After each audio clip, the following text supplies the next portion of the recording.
the practice of listening to the bell is a practice that I'm very grateful for. I think that if ever I become the Buddha, like we were just talking about, it will probably be due to the practice of listening to the bell. Because in our monastery, we have a chance to hear the bell, or the equivalent to the bell, many times every day. And each time we hear it, we get a little enlightenment, a mini enlightenment. And I just feel that one day all those mini enlightenments, they may add up to something bigger. I don't know. But from the time being, I'm just enjoying being a part-time Buddha every time I hear the bell. I think that our teacher in Plum village gave us this practice because in Vietnam, I don't know about now, but in the former times, every village had a temple, and every temple had a bell. And whenever the bell was invited in the temple, the village people would stop and come back to their breathing, or come back to the awareness of the Buddha within them and around them. Rather like that, I think in the former times in Europe, we hear the Angelus and everyone stopped. The Word was made flesh and prayed a little bit. So one time Thai heard the Angelus bell, and Thai also stopped, and he said, at that moment he was able to touch the spirit of the spirituality of ancient Europe.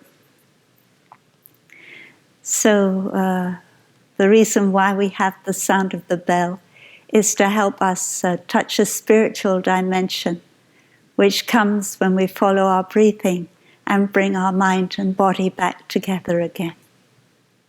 I suppose the important thing about the bell is it helps us to stop. And so many of us are running. We are running, we don't exactly know where, but we're running into the future. And when we hear the bell, we stop. And we stop three things. We stop moving, because our body being still also helps our mind to be still. And sometimes when you're an experienced practitioner, you don't need to stop moving. I notice Thai sometimes, when we hear the sound of the bell, Thai continue to draw a circle with the sound of the bell. But at that time, Thai's thinking has stopped, and Thai is not speaking. So normally, we beginners, like me, when we hear the sound of the bell, we just stand still. And that is also an opportunity for us to bring our body and our mind back together, be aware of our breathing, and the awareness of our breathing helps us to stop thinking. And when we stop thinking, we touch a deeper dimension of life, and we feel refreshed, we feel renewed.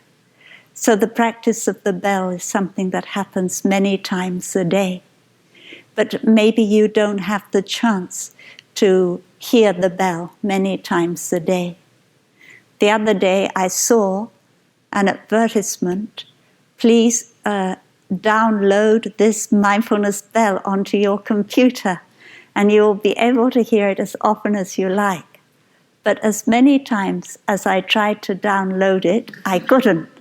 And every time I try and open it, it doesn't make any sound. So I'm afraid I wasn't successful. But if you can do it, then you will have a bell on your computer. And sitting in front of the computer, sometimes our body and our mind become completely separate. We even may forget that we have that body there. And then the bell sounds and we suddenly remember, I have a body. Maybe I better stand up and I better rub my hand and put them on my eyes to refresh my eyes. So it's wonderful to have the bell on the computer. But there are other bells as well. There's the telephone bell. So every time I hear a telephone, it's also an opportunity for me to stop everything that I'm doing. And this is a training that I've had in Plum Village. We always allow the telephone bell to sound 3 times before we go to the telephone to answer it. And some of you say, oh, it's terrible ringing up Plum Village. It's terrible ringing up the Institute of Buddhism, Applied Buddhism. Nobody ever answers. I don't know, we're enjoying our breathing too much or what we're doing. But at least you can breathe with us while you are listening to the telephone. It's a training, and it is like it becomes a habit energy, so that you automatically stop when you hear a telephone or you hear a bell. You don't have to think, oh, what's that? That's a telephone. Okay, I better stop. You don't think at all. You hear the sound and the automatic response is to stop, because you already formed a neural pathway in your brain, and that will tell you to stop without you having consciously to think, now I have to stop. According to neuroscience, we have a second brain that is in our abdomen. We have many, many neurons in our intestines. And when we follow our breathing in our abdomen, we get in touch with a different kind of brain, a second brain. And that brain can be very useful when we stop, because it doesn't have the kind of powers of thinking that this brain up here has. So we can say, let's come down to our second brain and then breathe. We feel our abdomen rising and falling, and we don't need to think about anything. So whenever I hear the bell, I usually come down to the awareness of my abdomen rising and falling, and it stops all my thinking. And I also feel sometimes when I stop thinking that I've kind of enlightened. It's a little enlightenment, the enlightenment of the wonderful feeling of just being in touch with what I'm feeling, rather than being in touch all the time with thinking about things I don't really need to think about.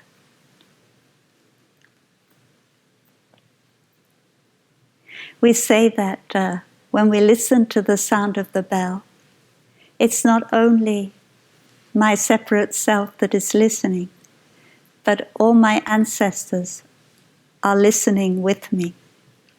When I hear the sound of the bell, I say, listen, listen, this wonderful sound. It brings me back to my true home. And my true home is here and now. It's not somewhere else. It's not some other time. And in my true home, all my ancestors are there. And this is something very scientific, because half of my chromosomes are my mother's, and half of my chromosomes are my father's. And in my mother's chromosomes is my grandmother and grandfather, and in my father's, my grandma and grandfather on my father's side. So I have, thinking about it, going back and back, I have all my ancestors in all my chromosomes. So they are always present for me, but I forget. And I don't profit from their wonderful energy, which they have handed down to me. The energy of being alive that they have handed down to me. So that is another benefit of listening to the bell. And of course we don't just listen to the bell, we also learn to invite the bell. And I'm sure that the children, in the children's program, each one of them will learn to invite the bell. And all of us can do that because we don't have to order a great big bell like this one from Taiwan or Hong Kong, we can order a little bell from very nearby, and we can learn how to invite it. And before we invite the bell, we need really to come back to ourselves, to make ourselves pure and whole again. So we always have a little verse to say before we invite the bell. If we like, we can join our palms. You know, joining our palms is something you do because you like it. It's not because you have to do it. If you don't like it, don't do it. Somebody once asked Thai, should we join our palms when we do something? And Thai said, joining your palms or not joining your palms is not the question. Yeah. The question is, do you enjoy it? Does it make you feel good? For me, joining my palms is a kind of yoga. It is like connecting myself to myself. I think maybe that this hand is representing my body and this hand is representing my mind. I bring them together in front of my heart and I feel connected to myself. And when I feel connected to myself, I can feel connected to you or to something else. But if I don't feel connected to myself, how can I feel connected to you? So that is what the joining the palms is for.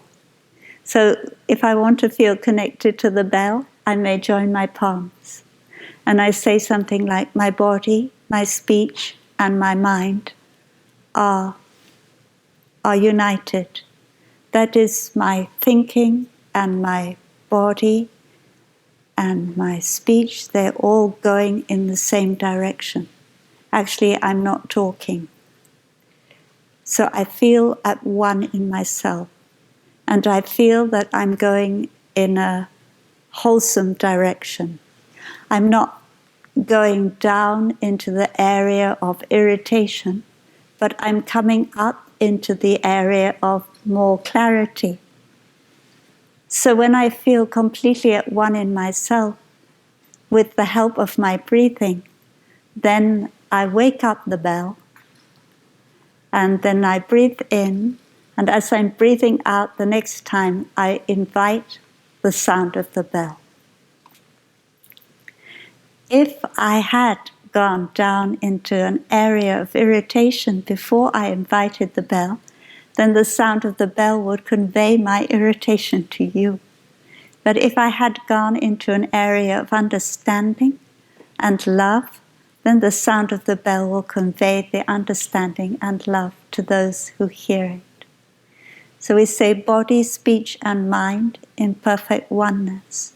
I send my heart along with the sound of the bell. May the hearer awaken from forgetfulness and end all sorrow and anxiety. So I am inviting the bell for myself. I want to wake up from forgetfulness. And I'm also inviting the bell for you.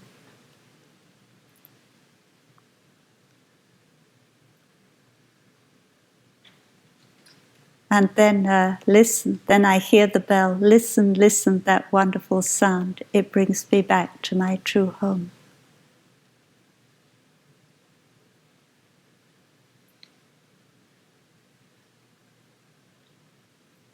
So you may ask, what is a person?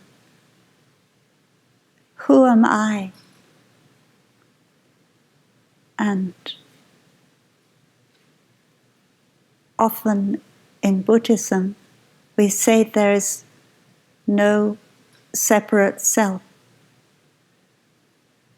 But the Buddha does talk about the 5 aggregates or the 5 skandhas. And this morning we were looking at a tangerine. So a tangerine has 5 segments. That is the Plum village tangerine. It's talking about the skandhas.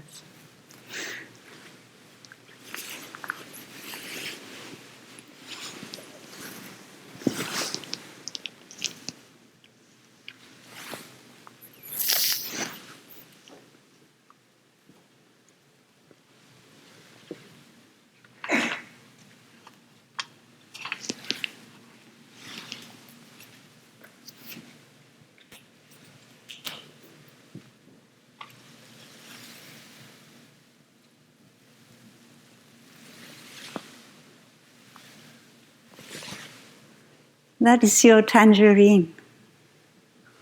But this is not an edible tangerine.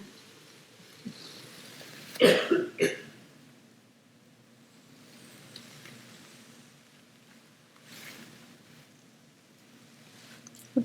want it.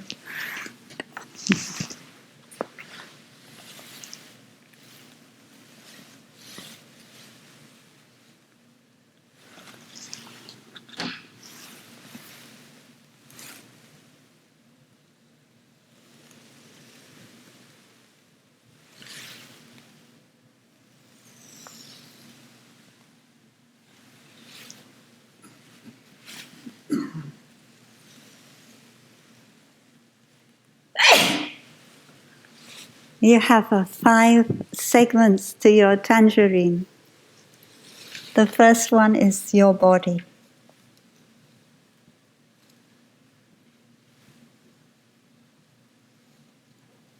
The second is your feeling.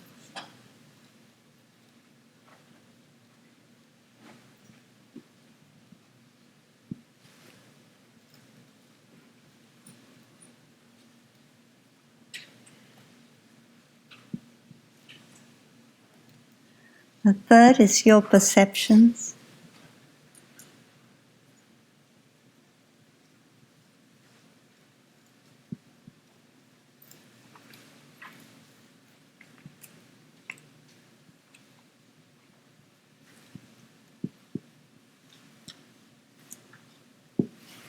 Fourth is mental formations.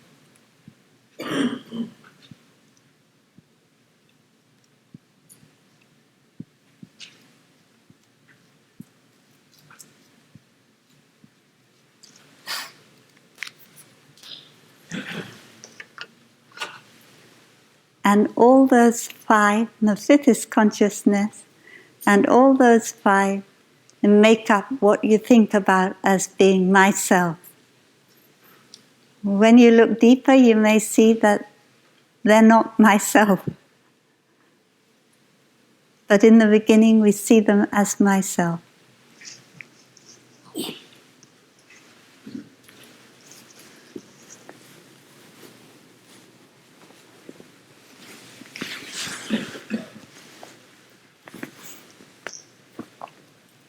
This morning we meditated on our body.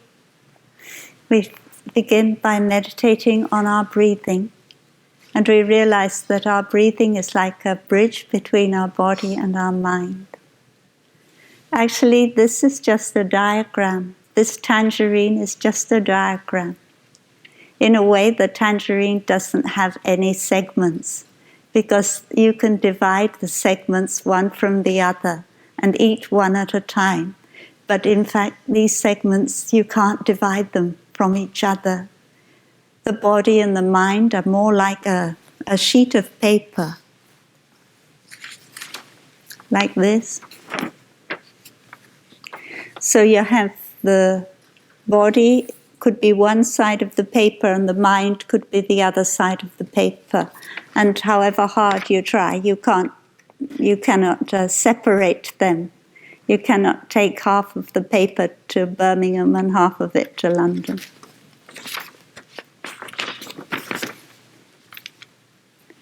But anyway, this diagram, it helps us in our practice, because we can choose in the beginning to be aware of our feelings or to be aware of our body. But when we are deeply aware of our body, we also get in touch with our feelings at the same time. So we have been meditating on our body. We practice meditation like I calm my body, or I'm aware of my whole body, I relax my body. And when your body is also called form, it means there's something you can see. But when your eyes are shut in meditation and somebody says to you, breathing in, I'm aware of my whole body, breathing out, I relax my whole body, what do you feel? What are you aware of? You're not really aware of the body that you see. I suppose that you use your, what in neuroscience they call your proprioception. That is the the neurons that tell you that where your fingers are, where your feet are, where your head is, so you can feel more or less where your body is in space, and you may use that. But generally when I meditate like that, what I feel is energy. I just feel the energy. And matter, according to science, matter is energy. So it's not incorrect to feel my body as energy. And it's also, when I come into touch with my body, I can also feel where the energy is stuck. And when I can feel where the energy is stuck, I can relax more that part of my body, which will help the energy to flow again. So that is how we get in touch with our body in meditation. If we look in the mirror at our body, it's something different that we get in touch with. We see the wrinkles on our skin, or we see our smile. So we have a nice little gatha that we can use when we look at ourselves in the mirror. Looking at yourself in a mirror can also be a meditation. Some meditators carry a mirror around with them all the time in order to be able to do the mirror meditation. So looking into the mirror, I see the four great elements. That is, I see the earth, I see the water, I see the fire, and I see the air. There are also the space and the consciousness element, but we just see those things because those four elements are the basis of all matter. So somehow there is an earth element in our face, which we look at the mirror. There is the water element. Our body is a lot of water in it, a lot of liquid. There is the heat, the warmth, and there is also the air element. So we see the four elements. We don't see our separate self. The most beautiful thing is love and a heart that is very open. So we look at ourselves in the mirror, we look at our eyes, and do we see in this face that made of the four elements, do we see love? Do we see with our heart that is able to include many, many things? So you can also look at yourself in the mirror when you feel angry and ask yourself that question. Yeah. So looking at our body in the mirror is a little bit different than from feeling our body in meditation. But they are both an opportunity for us to meditate, to look deeply, to practice mindfulness of our body. And practices like walking meditation, they are also called mindfulness of body practices, because they are based on the feeling of our contact between the sole of our feet and the earth, and they are also based on the feeling of our breath in our body. Because when I am practicing walking meditation, I also follow my breath in my abdomen, and I now know how many steps I make when I breathe in and how many steps I make when I breathe out. And I feel very deeply connected to the earth. I feel rooted to the earth when I am walking.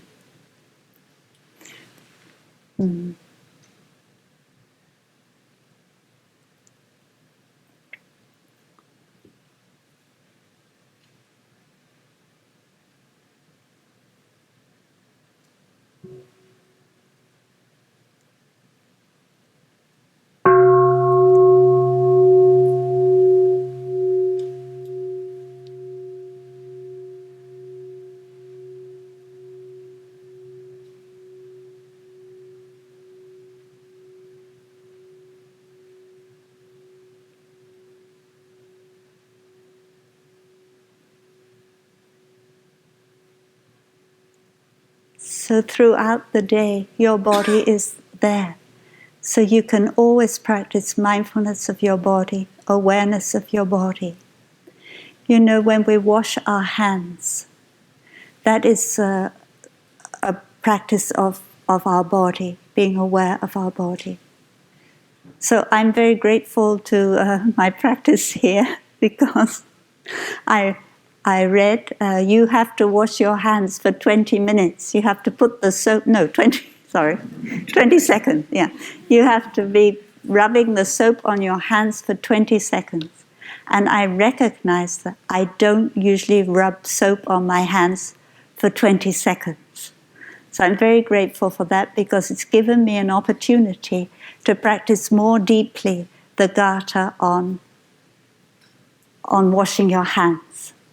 So I wash my hand, I feel the water running over my hands, and I vow to make my hands skillful in order to be able to save our precious planet Earth. So bless these hands so they may be skilled to, may the water bless these hands, the soap bless these hands, so that they may be skilled to save our planet Earth. And I can feel my hands when I'm breathing and washing my hands. I can also see my hands. And when I see my hands, I recognize that they're not just my hands. I always think, oh, this is my hand, this is my hand. But in fact, it's also my mother's hand. I always think of my mother when I see my hands, because it's my mother who taught me how to wash my hands. And then I don't exactly feel that these are my hands. But also, my practice is what can help just a little bit to save the planet Earth. So when I'm washing my hands, this is my commitment to do the best I can to keep Mother Earth green and beautiful. Many practices like that during the day are body practices. The practice of closing the door and opening the door. You open the door, you open to something new. You close the door, you close it so that it doesn't make a noise. And when you close the door so it doesn't make a noise, you need to use both hands because the door is very strong spring. So you have to push it or hold it back with both hands. And whenever you do something with both hands, you feel that you're there, 100% there. So when I give something to somebody, I always want to give it with both hands so I can feel that I'm 100% there for them. So the body, the energy that we express with our body is something very wonderful. And little things like joining our palms, like sitting properly for meditation, they have a tremendous effect on our mind also. And today we will learn about also the touching of the earth practice. And we will see that when we put our body completely on the earth, that at that point we also feel the strength and the power of the position of our body. One time the Buddha said that if you just practice mindfulness of the body, it's enough to become enlightened. You don't have to worry about the practice of the feelings, mindfulness of the feelings. Because, as we said before, the body is just one aspect of us that is with the mind. In fact, the whole mind-body problem can be whether the mind comes first or the body comes first and the mind comes second or the body comes second. All that kind of problem, it can be solved when we say that the mind and the body inter-are. Without body, you can't have mind. Without mind, you can't have body. So the second of the segments of our tangerine is the feelings. And when we consider about our feelings and what is mindfulness of our feelings, then we have to consider something very basic. And that basic thing is a feeling is either pleasant or painful, or a feeling is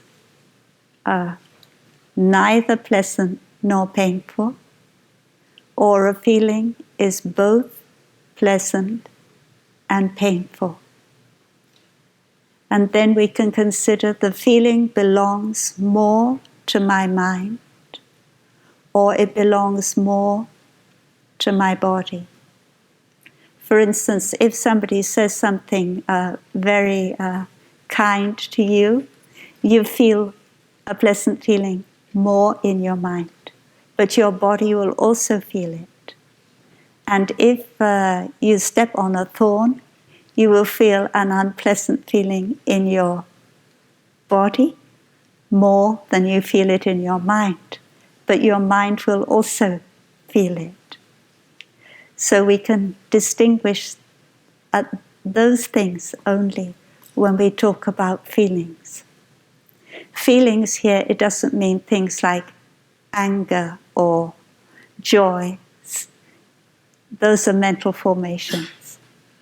But what it means is that when you feel angry, you have an unpleasant feeling. So it's referring to the unpleasantness of the feeling or the pleasantness of the feeling. So it's something very basic like that.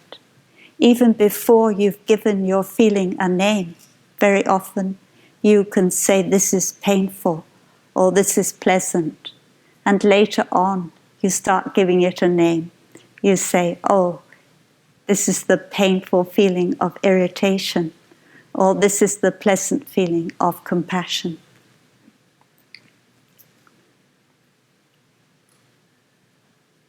So in our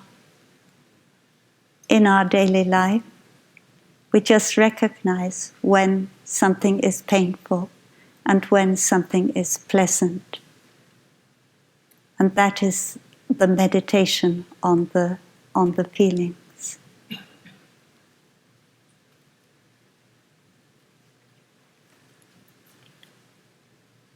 When we practice mindful breathing, when our body feels relaxed in the breathing, then immediately we feel a pleasant feeling. And we can recognize this is the pleasant feeling associated with the concentration on my breathing. And when we practice walking, and we're really there in the present moment, we are aware of every step we take, then we get also a very pleasant feeling. And we can say to ourselves, this is the pleasant feeling connected to my concentration as I walk. It's wonderful to be able to walk and to walk into the present moment. To walk and to arrive home with every step. And it's possible to do this wherever you are. Walking along the corridor, going to your room, you can practice to arrive in every step. It's also a training. So in the beginning, we have to make more of an effort. We have to keep reminding ourselves, come back to the feeling of the contact between your foot and the earth. You bring yourself back when you get carried away and start thinking about the past or the future. But when you train yourself, after a while, it becomes more natural so that you will walk and you suddenly realize you're completely aware that you are walking into the present moment. You don't have to make an effort. So it's a very nice poem by our teacher in Plum Village. Through the gate of fallen leaves, I followed the little path. On pink earth, as pink as a child's lips, suddenly I'm aware of every step I make. This is the practice when the awareness comes to you. You don't have to make an effort to be aware of every step. And it's like everything. It's like the practice of listening to the bell. You don't, in the beginning, you have to make an effort. Some people even say, oh, have to stop when I hear the bell. I don't want to do that. But after a while, you will stop automatically. And after a while, when you place your feet on the earth, automatically you will be aware. You won't have to make an effort. It's like learning to play tennis or learning to play the piano or even learning to drive the car. In the beginning, when you learn to drive the car, you have to remind yourself, now I have to change gear, now I have to put my foot on the clutch, now I have to move. But after you've been driving the car for a few months, you automatically do that. You could be thinking about something a long way away. And the same with playing the piano. In the beginning, you really have to work hard to coordinate between reading the music and the notes on the piano and your fingers. But after a while, you do it automatically. So the practice is a little bit like that. But of course, you have to keep practicing, because if you don't keep practicing, you won't be able to do it anymore.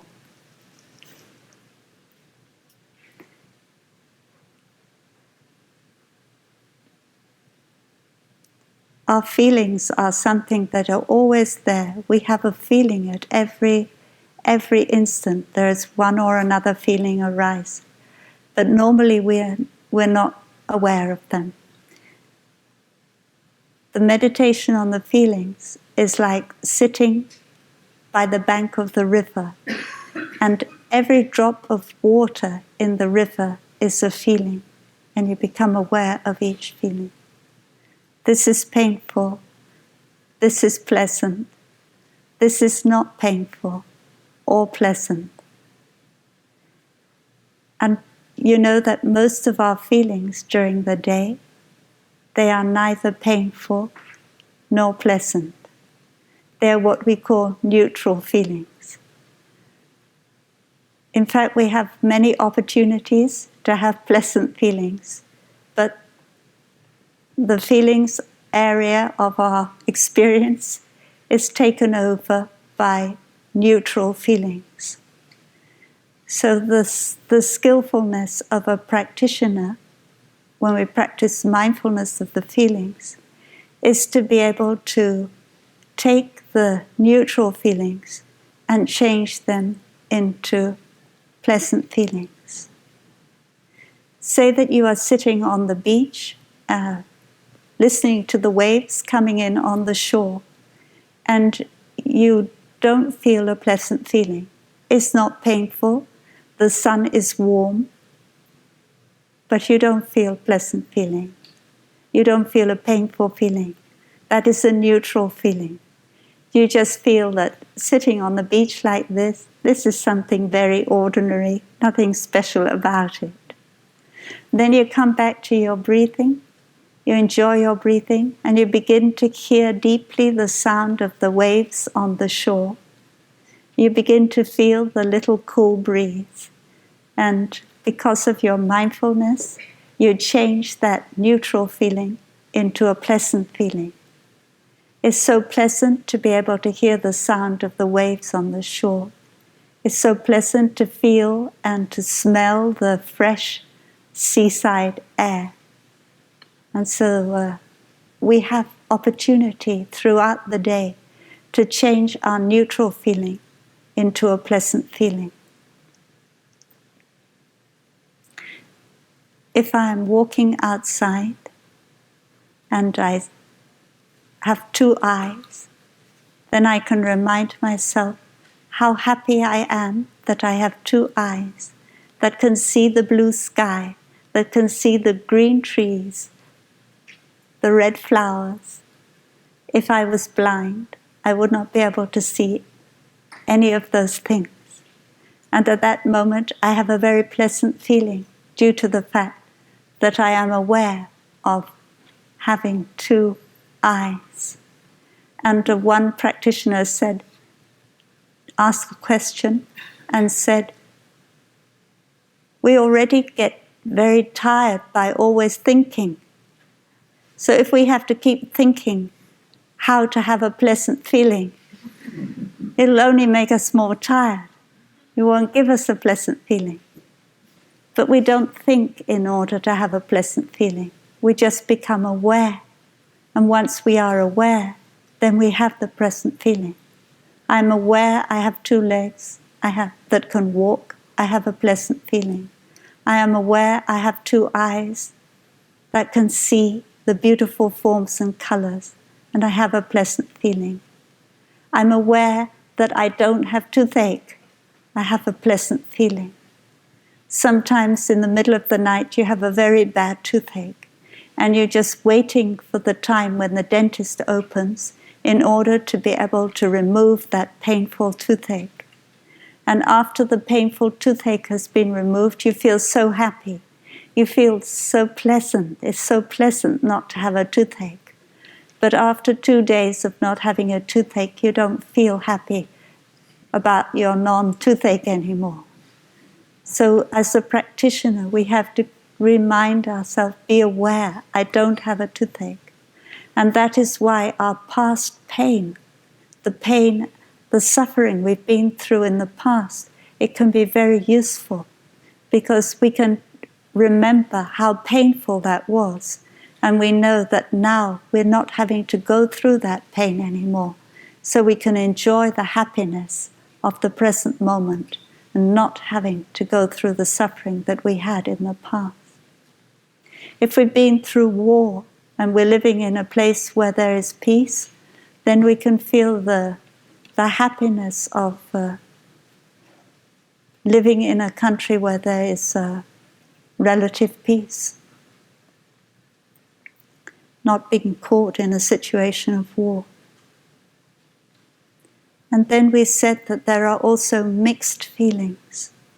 Mixed feelings are an important thing to experience, because from mixed feelings you can learn that happiness and suffering inter-are. In fact, without suffering, you can't have happiness. Without happiness, you can't have suffering. So there are times when we feel a mixed feeling.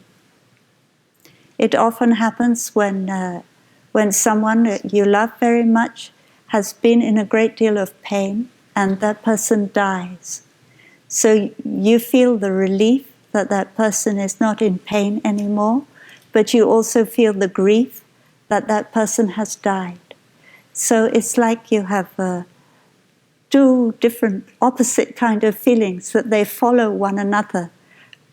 A very short moment you feel a pleasant feeling, and then a very short moment you feel a painful feeling, and they go along together. But this is a good experience because we can learn from it that we don't have to be 100% painful feeling. We can also mix in some pleasant feeling. And while we're feeling the pain, we can also be aware of the pleasant feeling. There is no absolute pain. There is no absolute pleasant. Pleasant and painful are relative. So if you like, as a concrete exercise, you can take a piece of paper and a pencil, and you can sit at the foot of a tree, and you can write down all the causes you have in this present moment for having pleasant feelings. And pleasant feelings, you can find most of them inside of you. You don't have to go outside and buy them or fetch them from somewhere else. In the beginning, you think you don't have many causes and conditions for pleasant feelings, but when you start writing down, you will see you have more and more. You have two good eyes, you have two children or grandchildren who are healthy. There could be many things for you to be happy. And then you can practice in your sitting meditation, breathing in, I feel joy.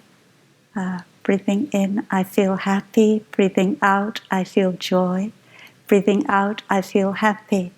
Because you know that you have the causes and conditions for joy, the causes and conditions for happiness. And you also know that your world, your family, your society, they very much need a happy person. And if you can be that happy person, then you have something to offer. This does not mean to say that we don't have the right to have painful feelings, that we don't have the right to suffer. Of course we do. And of course we have to suffer mindfully in order to be able to experience real happiness. If we are afraid of suffering, we may also be afraid of happiness. So we allow ourselves to be happy. Many people who are dying, they regret one thing, and that is that they did not allow themselves to be happy. So it's a question we can ask ourselves, do I allow myself to be happy? And if not, why not? Can I allow myself to be more happy? And at the same time, we have to allow ourselves to suffer. There is nothing wrong with suffering. It's part of life. It is the first noble truth that the Buddha taught. But when we suffer, we have to know how to handle our suffering.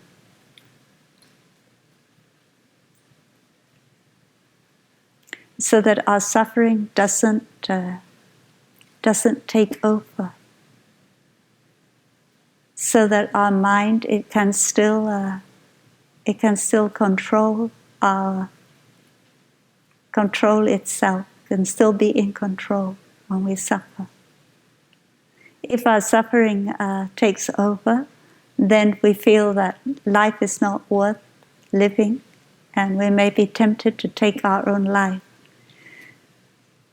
So when we suffer, the first thing to do is to recognize this is a painful feeling.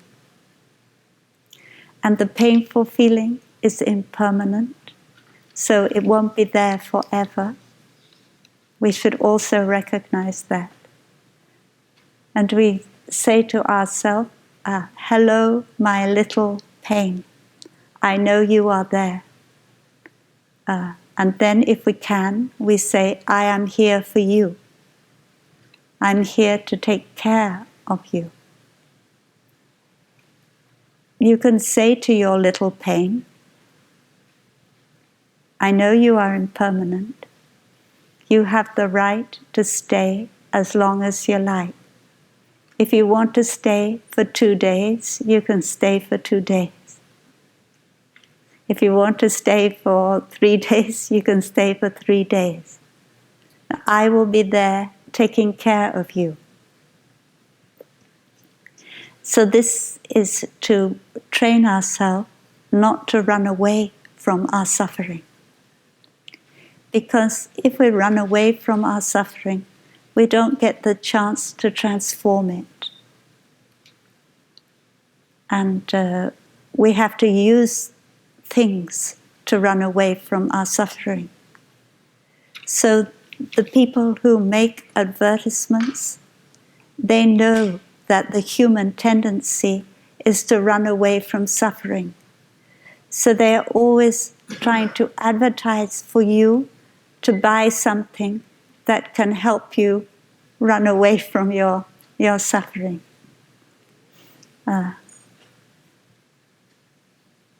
like turning on the television.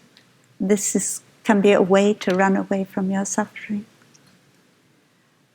Eating something when you're not really hungry can be a way to run away from your suffering. And as a practitioner, we practice something called mere recognition. When something arises, we are aware that it is arising, and we don't try and run away from it. We don't grasp to it, but we don't run away from it. So breathing in, I say hello to my little pain, and breathing out, I know that my pain is impermanent.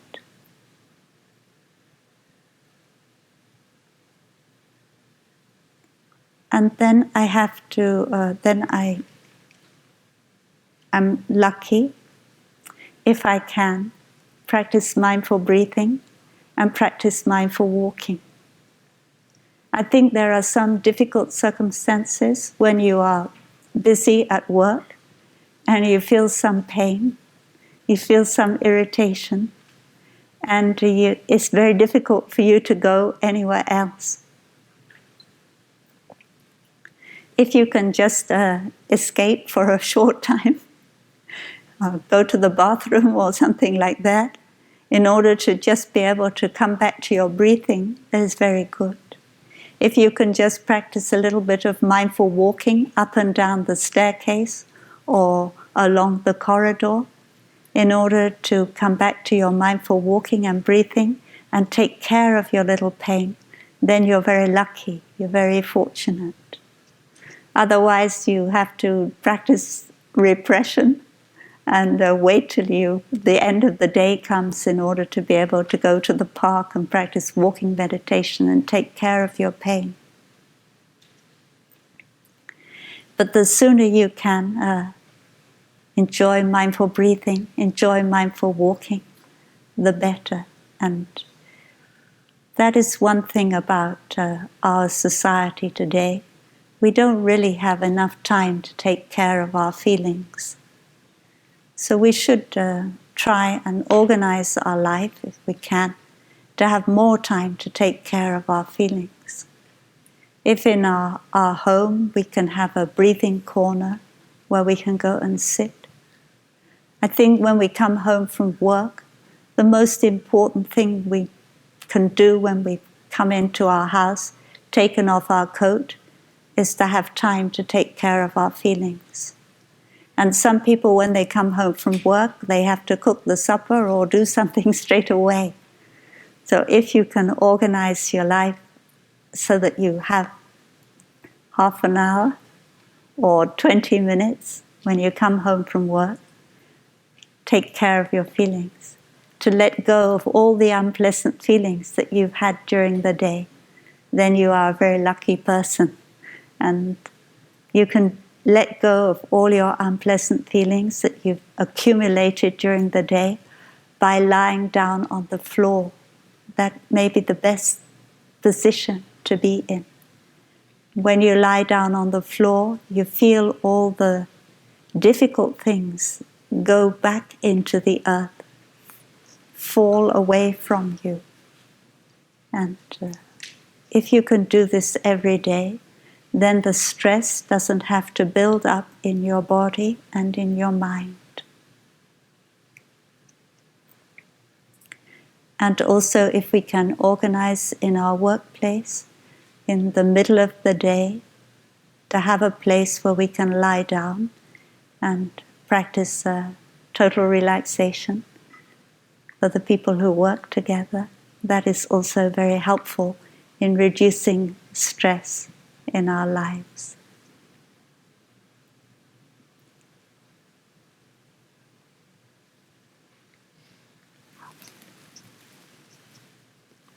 I'd just like to say a little bit about the third segment of the tangerine, that is the perceptions.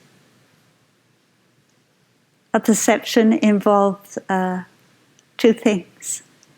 It involves what is called a sign, and it involves what is called our mind. And our mind recognizes a sign. And the sign, we can conceptualize the sign. We can give it a name. We can give it a concept. So the sign might be something like human being. Your mind recognizes that is a human being. And you give it the name human being. So that is perception. So our perceptions are very misleading. If we saw that this morning, I think with the tangerine, the perception is that this is a tangerine. But Brother Fatkai, he said that you don't have to call me a tangerine. I'm also the sunshine and the earth and the air. Once we give something, once we have a perception, we give something a sign, then we don't see its true nature anymore. So we have to learn to look at things differently. It's part of our practice.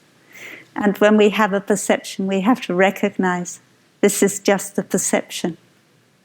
So if the sign of a person to you, that sign of that person is somebody who is very arrogant, you have to recognize that's only a sign, that's only a perception.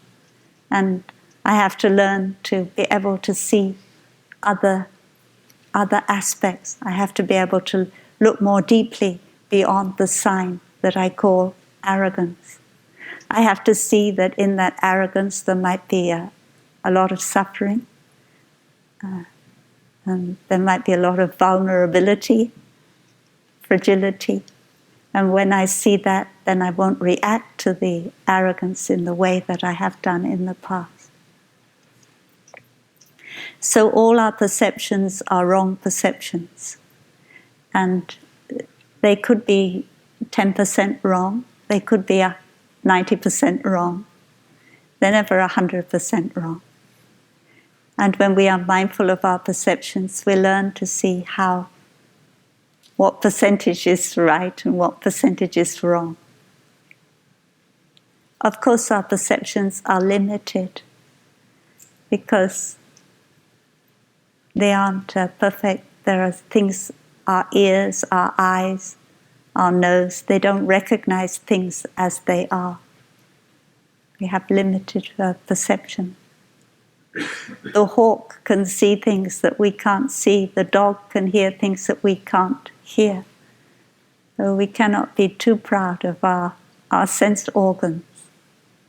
And our sense organs, they influence our perceptions, make our perceptions less correct than they could be. So a calligraphy which is very helpful for us all is the question, are you sure? And if you have that calligraphy in your house, it gives you a chance every time you see it to make your perception a little bit more right than it was before.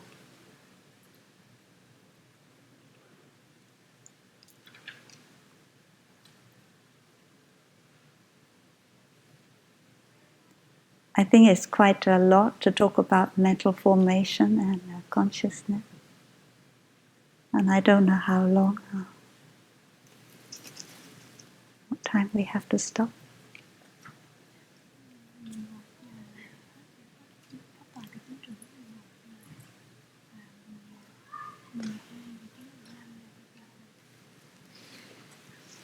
So Dharma talk has to finish at 11 o'clock. Thank you for listening.